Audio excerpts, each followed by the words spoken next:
What's up, YouTube? Tonight, I have what is probably going to be the most random assortment of cars that I've done in a while. Starting with this Dodge Challenger RT from Greenlight.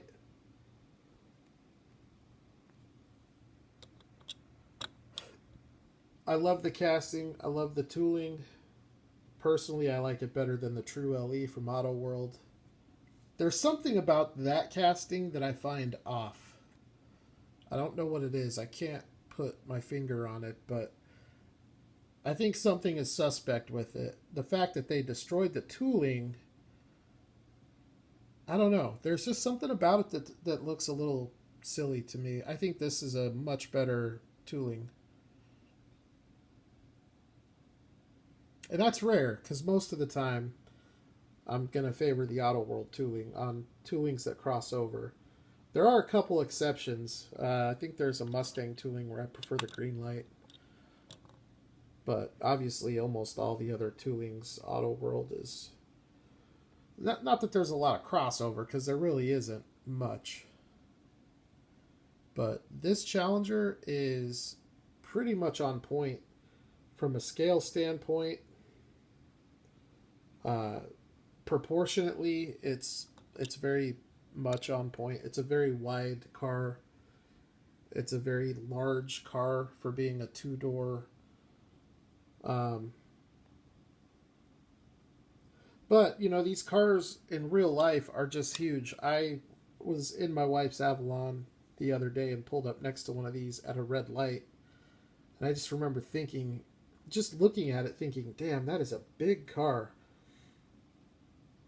They are nice looking, though. I think Dodge did a really nice job capturing the Challenger. I definitely think they did a better job than Chevy did with the Camaro.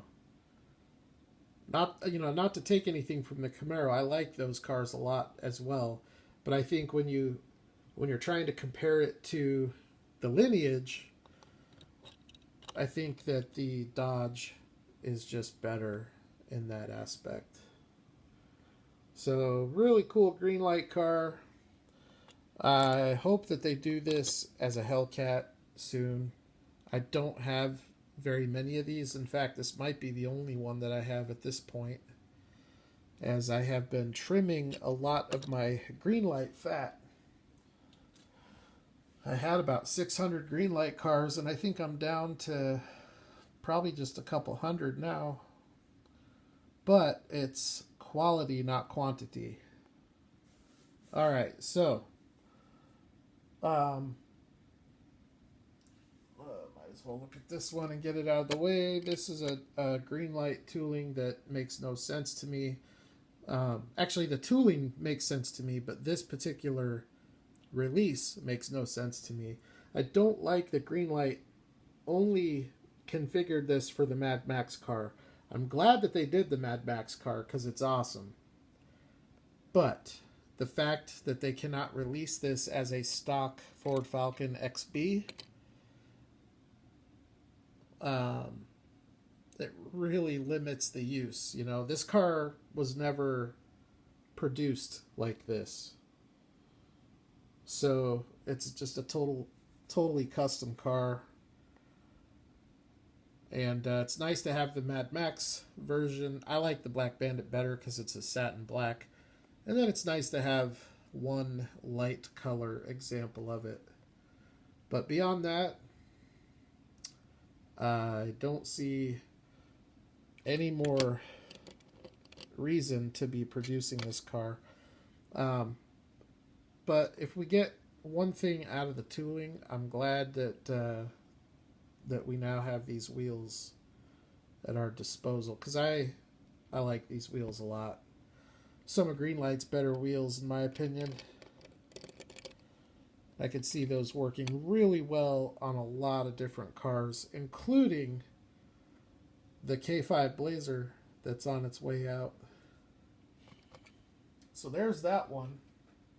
We'll look at some older Greenlight cars here. Starting with this.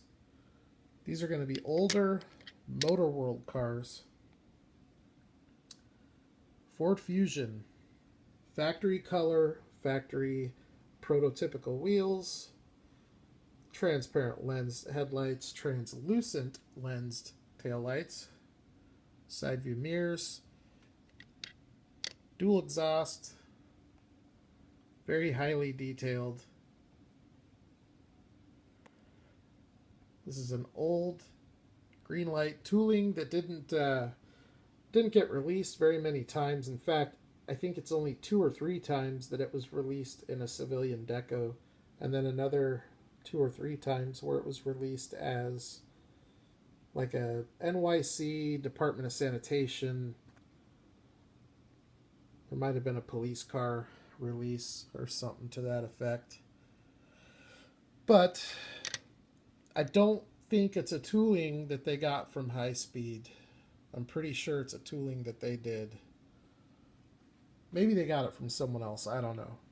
But between that one and this one, you know, these late model Fords that Greenlight has done, pretty much all of them have headlight and or taillight detail. That includes the Fusion, the Focus, the Escape, the F-150, the Mustang, the Explorer.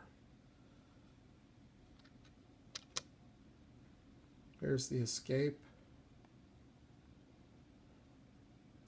This is from the Hollywood 10-car multi-pack, which surprisingly is not that expensive to get right now. It's about 10 years old at this point. So if you guys are in the market for a nice assortment of cars, look into that Hollywood 10-pack. I think I paid $25 or $30 for mine at an antique mall about a year ago. Or no, it was about 2 years ago.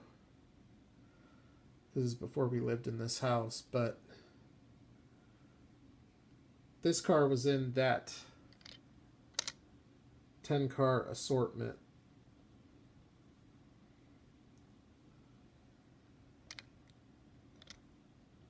So the stance on this, I think, is a little bit off. I think it just sits a little bit high, but other than that, I think it's a really nice looking casting. All the trim detail is done. You got the luggage rack, side view mirrors, prototypical wheels. Just a very nice looking car. They did this in 1/43 scale too. I've got one of those that I paid $5 for, which is the only reason I got it. But that one looks even better than this one. So there's those. And then another one is this one here, which is a Chevy Cruze. And you can just see, like I said, I don't know if these are Greenlight toolings or if they got the tools from another brand. But whatever the case, I wish that Greenlight was still doing their cars like this, because the way that they're designing their toolings now, they have a definite cheapness to them.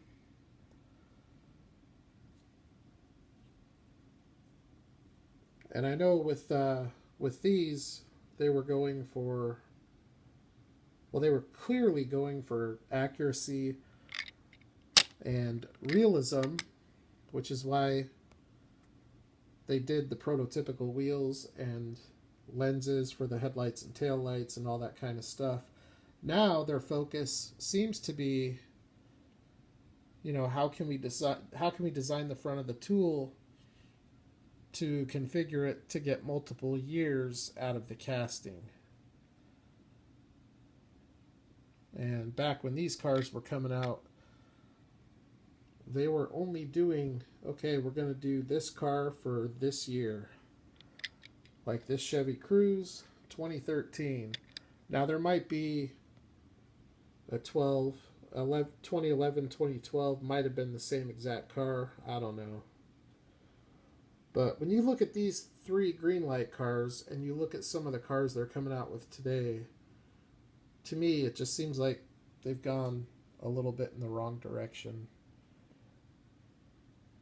That's not to say that some of the cars they're bringing out from today aren't nice, because most of them are actually really nice, but I don't know. Just a weird shift. Okay. This thing right here, quite possibly one of the most underrated, underappreciated Greenlight castings. And I would also say one of the best 1/64 scale Mustangs ever produced, which is saying something, because if you look at the grand scheme of the hobby, classic Mustangs have probably been made more than any other car in the history of die-cast cars. I doubt that there's a car that's been produced more than a classic Mustang from the late 60s. And this one here, outside of the 71, 72 Mach 1 Mustang from Auto World, that's my favorite Mustang casting of all time for 1/64 scale.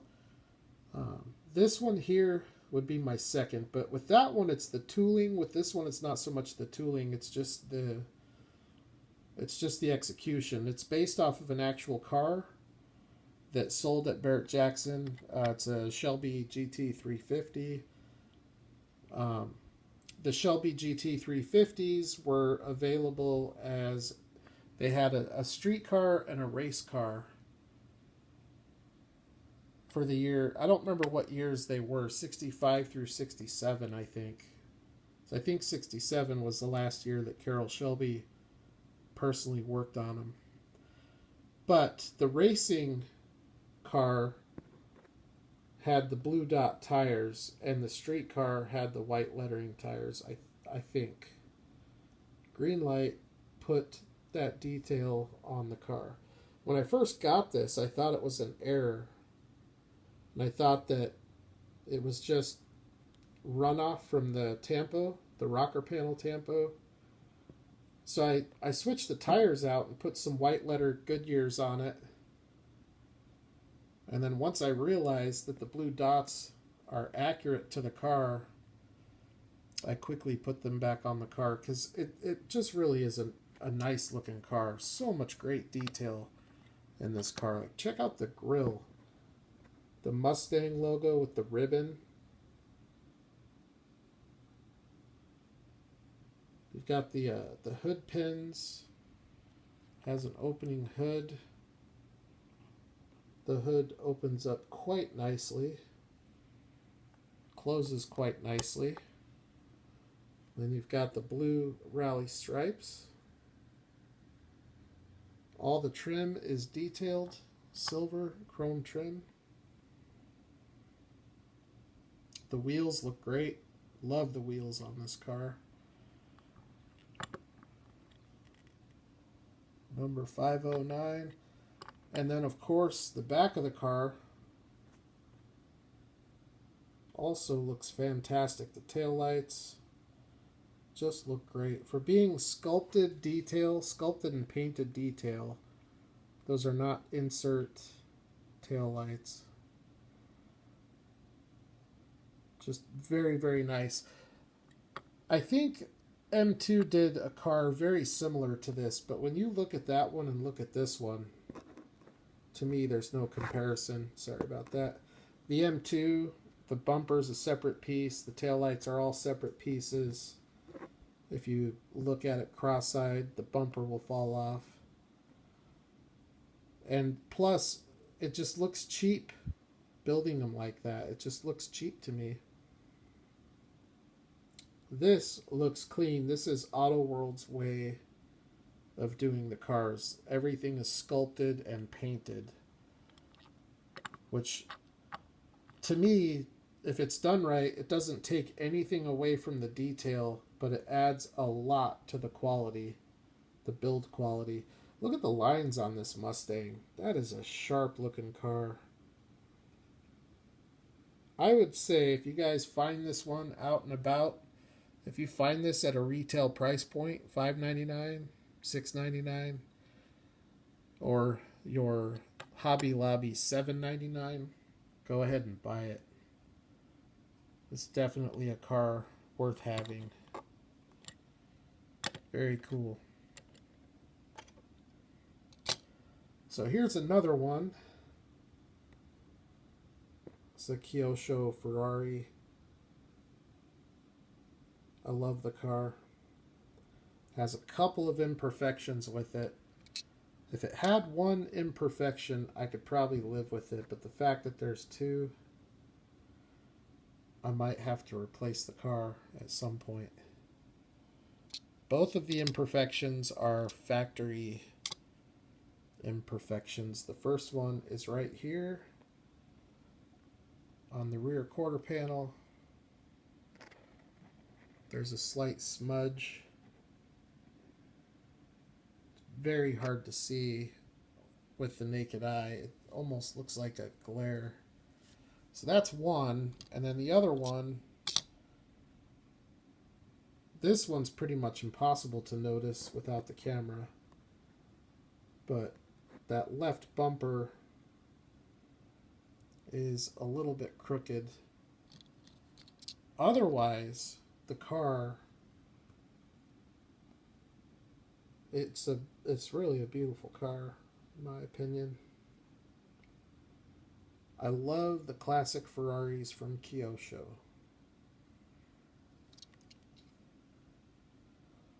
This one is the Dino 248 GTS.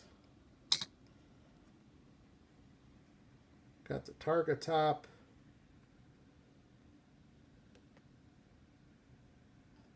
Nicely detailed interior. It's a little dusty. It cleans up nice though. In fact, I'll see if I can show you. Just a quick wipe with the t-shirt.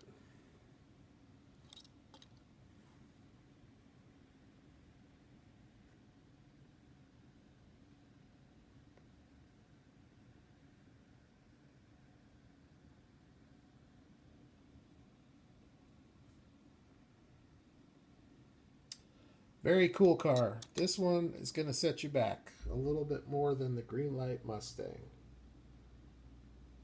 But those Kyosho Ferraris are worth it, and I don't think they're going to do anything except go up in value as they become harder and harder to find. In fact, this car is kind of proof of that. As these Kyosho cars get older and scooped up off the market, they do become more expensive. This one is really all over the place. It's a Toyota MR2 Spider. You'll see this car sell for $60, and then you'll see it sell for $25, $30. It's really all over the place. If you're patient, you can find the right deal. But I think if you can get this for $35 or less, that you're doing pretty good. I do think, I don't think this is a $60 car.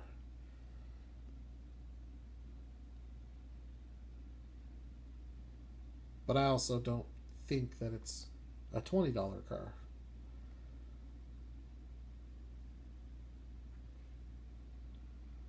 It is a pretty cool little car, though. I was never a big fan of this MR2. I liked the predecessor to this was always my favorite, MR2. I always thought that was the best looking. In fact, I like the first gen MR2, I think, better than this one.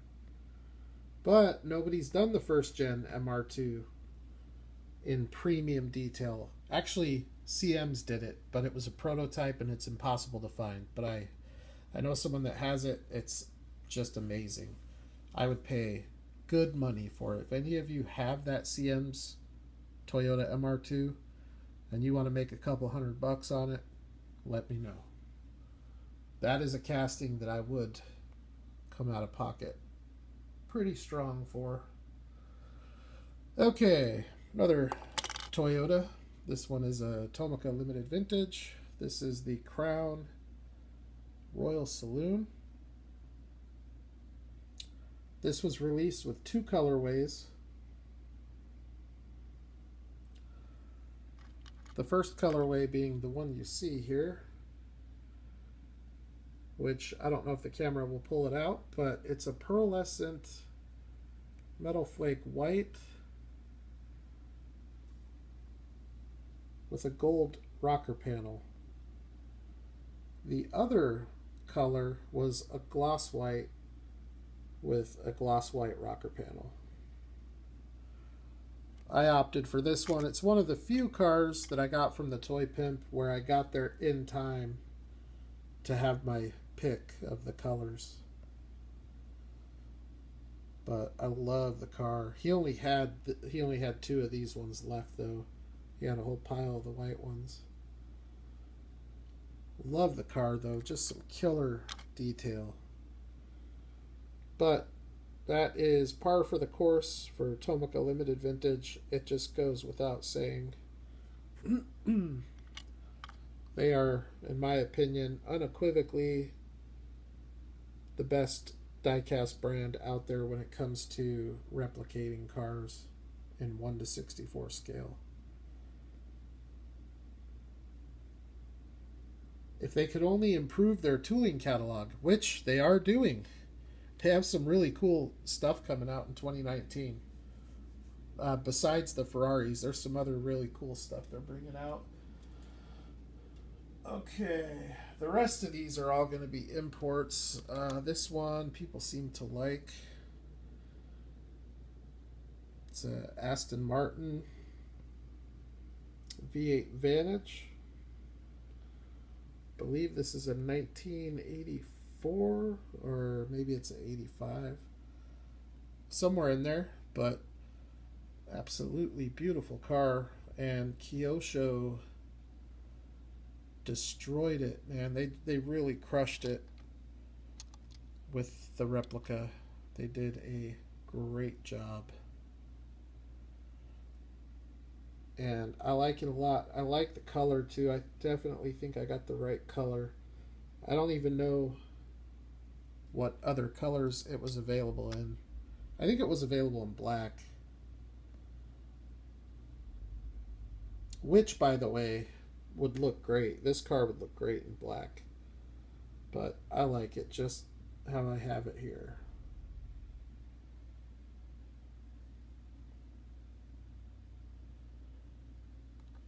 Alright, we're getting down to the nitty gritty. Toyota Landcruiser. I bought this early on when I started collecting Kyosho. And I wish I had gotten the champagne color. But at the time, I didn't know, the whole black car thing hadn't really sunk in. I hadn't been making videos that long. I didn't have an Instagram account yet, so I didn't realize the impact of darker colored cars. Otherwise, I for sure would have gotten the champagne colored one or silver. At some point, I may do that. But these things have climbed. They've doubled in price since I bought this. So it's just hard, it's hard to justify. Okay, we've got a few more, just a few more. Datsun. Is it a Datsun or is it a Nissan? Yeah, it was a Nissan.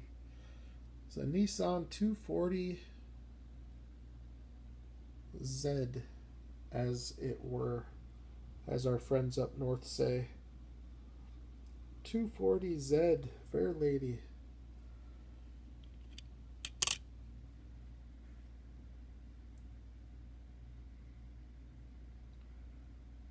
Fair Lady Z, Nissan 432. One of the better examples of a 240. I think the only one that might be better is the Kyosho. And even that one, I don't find perfect. I wish Tomica Limited Vintage had done the 240. Would have been very interesting to see their take on it.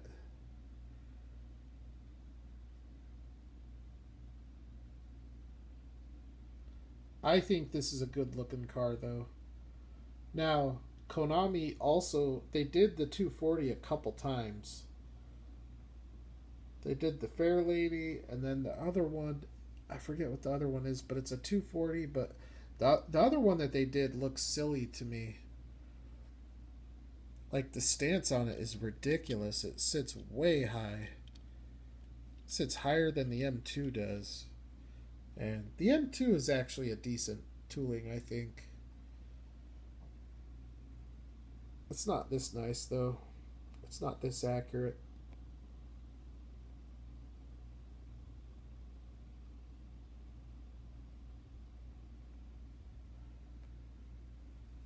Cool little car there. Alright. This one also from Konami. Mazda RX-7 Savannah in green. This thing is awesome. I love it. Pretty much love it. If any of you are interested in this car, the Toy Pimp currently has it in red and yellow. I believe they are 15 or 20 a piece. Feel free to DM him on Instagram if you want one and just say, hey, Heavy Metal told me that you have the Konami RX-7 in red and yellow. I would like to buy one. And then if he has any questions, just have him message me. Because it's hard for him to keep track where all his stuff is at. But I know where they're at since I was just over there. I like the green, which is why I have the green. I like the red and yellow too, but I don't see... with cars like this, I don't collect multiple colors just because it's too expensive. And rather than having two different colors of this, I'd rather have one color of this and one color of another tooling that I don't have. So I chose green with the peanut butter interior. I like the car a lot. I like it a lot. That's a nice car. I think the Kyosho is probably better, but I've never seen the Kyosho in person. But I would venture to say the Kyosho is the best, and the Konami is probably the second best example of that. Okay, this one here is hands down the best example of this car that's ever been produced in the scale. Little Honda Civic CRX.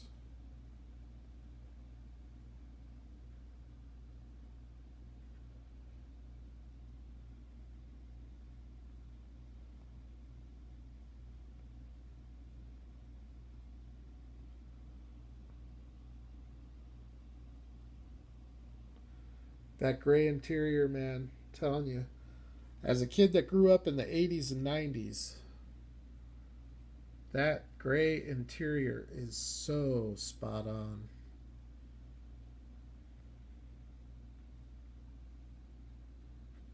This car is great. I remember when I very first started collecting import diecast. This casting, it was a different color, it was white, but it was one of the first TLV cars that I considered buying. It was right here in Phoenix at Cubbyhole. I pulled it out of the box and I asked Mike, I said, is this 1:64 scale? And he said, yep. And I just said, there's no way it can be 1:64 scale. It's tiny. I mean, you compare this to the Hot Wheels, which, you know what? I just found the Hot Wheels one today. You know what? I'm going to do this. I'm going to put you guys on a brief very brief hold. We're gonna look at the. I'm gonna show you guys a scale comparison because I get so many people talking about how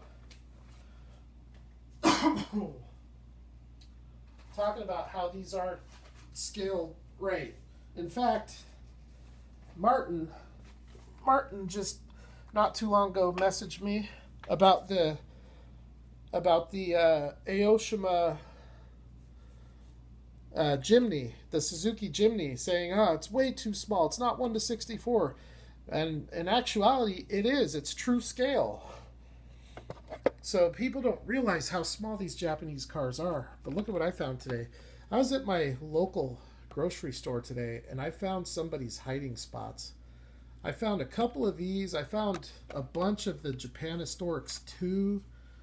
I found the blue Datsun 510 wagon, the Surf Patrol. I found a Matchbox 510 with the 5 spokes. What else did I find? There was a couple other things. And then there was a bunch of crap hidden that I'm like, why are you hiding this? But whoever hid that, if you're watching, thank you. A lot of it had been there for a while too. Like these packaging was so dusty. All right, this is a good example because this CRX from Hot Wheels is the same generation as the Tomica Limited Vintage. Very early Honda CRX.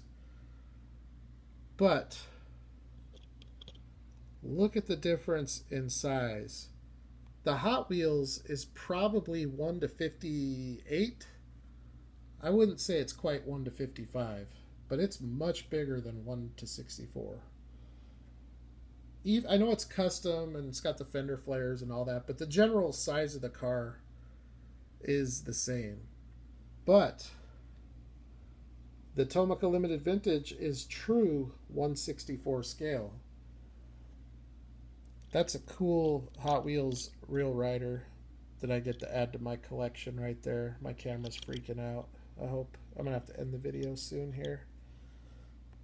But yeah, that's a nice little Real Rider for my collection.